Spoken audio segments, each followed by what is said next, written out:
Boa tarde, eu sou o Diogo, sou diretor da Liga de Medicina Integrativa da Unesp. Queria fazer uma pergunta sobre a questão da acupuntura como efeito anti-apoptótico. Esse efeito não pode ser prejudicial para a célula, porque a apoptose provoca morte caso haja algum problema na replicação.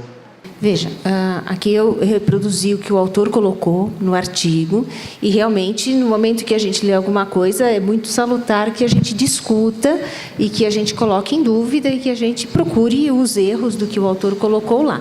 Foi o que foi descrito. No entanto, existe uma série de mecanismos fisiopatológicos em que a gente enfrenta a apoptose em momentos inadequados. Por exemplo, quando a gente tem perda de células de sistema nervoso central que fazem falta para a funcionalidade do indivíduo, a gente tem doença de Alzheimer, a gente tem doença de Parkinson, e essas são todas teorias. A morte celular é parte da nossa fisiologia. Bom, o adoecimento é parte da nossa fisiologia. Nós somos muito antidarwinistas, né? Nós estamos prolongando a vida das pessoas. Pela lei natural das coisas, praticamente ninguém aqui estaria vivo. No tempo das cavernas, todo mundo morria aos 30. Mas essa é uma especulação, é uma proposta de resposta do autor daquele artigo em particular. Então, não se sabe se esse efeito anti-apoptótico é de um âmbito geral ou específico para alguma doença. De âmbito geral, suicídio para uma doença? Foi isso? Ou específico para alguma doença? Então, o que esse autor falou era especificamente, sim, para o caso da doença de Parkinson. Porque aquele era um momento, era um modelo experimental em animal, e uma das explicações que ele deu para a melhora clínica que ele percebeu naqueles animais foi a possibilidade da interferência na apoptose, que para aquela situação patológica especificamente era ruim. Meu nome é Vivian, sou aluna de Dr. Walter, mas a minha pergunta é para o Dr. Tim. Eu queria saber se o senhor tem alguma consideração sobre os novos tipos de sal que a gente tem visto no mercado. Sal rosa do Himalaia, sal azul de não sei das quantas. Se o senhor tem alguma experiência, tem alguma orientação a fazer sobre isso.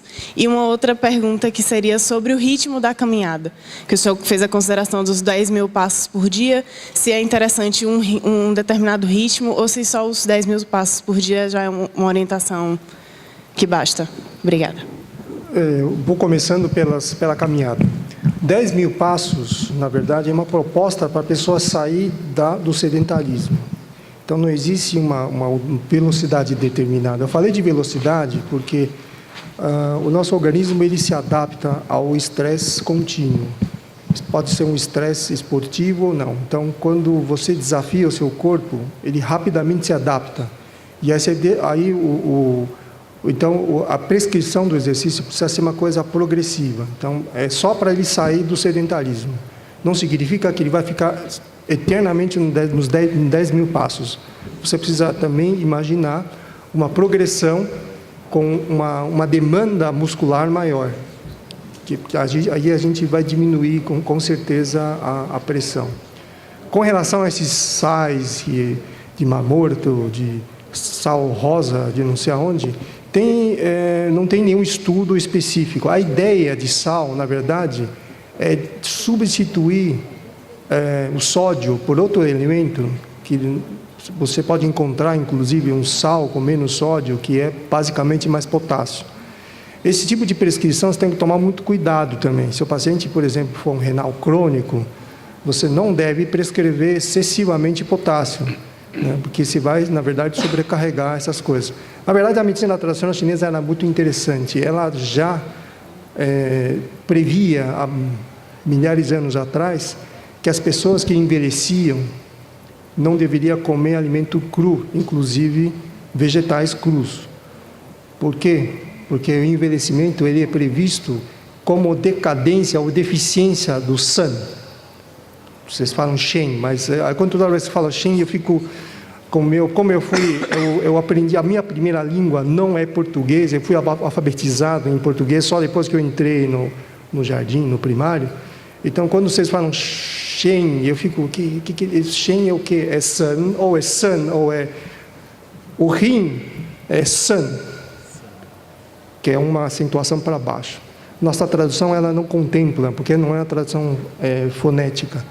Então, a medicina tradicional chinesa ela prevê a deficiência do san quando você envelhece, porque tem aquela parte do jin que é mal traduzido como pré-celestial, na verdade, quer dizer, xian tian, antes de você ver o céu, não é pré-celestial. São as características hereditárias que você recebe dos seus pais, e hou tian, que é depois de você ver o céu. Então, são duas coisas que contribuem para o jin do rin, do san. Quando ele vai envelhecendo, ele vai ter problemas que são hoje, nós chamamos de insuficiência renal crônica. Quando você tem insuficiência renal crônica, seu rim não lida bem com potássio. Então, quando você vai prescrever, por exemplo, para um renal crônico, você não prescreve salada, que tem muito potássio. Essa é a ideia. Só para a gente citar uma semelhança entre o que a gente vê, e existe uma conversa bilateral entre medicina tradicional chinesa e medicina científica ou biomédica. Talvez tenha valor culinário. Como eu gosto muito de culinária, eu gosto de gastronomia, talvez esse sal, como fleur de sel, pode ter alguma coisa a ver nesse sentido, mas não tem a ver, que eu saiba, com relação à substituição de sódio. A ideia de diminuir o sal é simplesmente para você substituir ou diminuir o consumo de sódio, certo? Uma dica: alimentos ácidos, temperos ácidos substituem muito bem o sabor do sal. Então, é um truque que eu aprendi com um nutricionista. Quando a gente quer reduzir o sódio da alimentação, a gente pede para o paciente carregar nos alimentos que sejam mais picantes. Não, nada muito forte, mas tipo cebola, alho poró, ou temperos ácidos, como limão, vinagre, que disfarçam muito bem a falta de sal. A comida fica palatável para quem está acostumado com muito sal. Por favor, nós vamos encerrar nosso bloco de clínica médica e quero agradecer aos professores que estão conosco pela brilhante exposição. Muito obrigado a todos.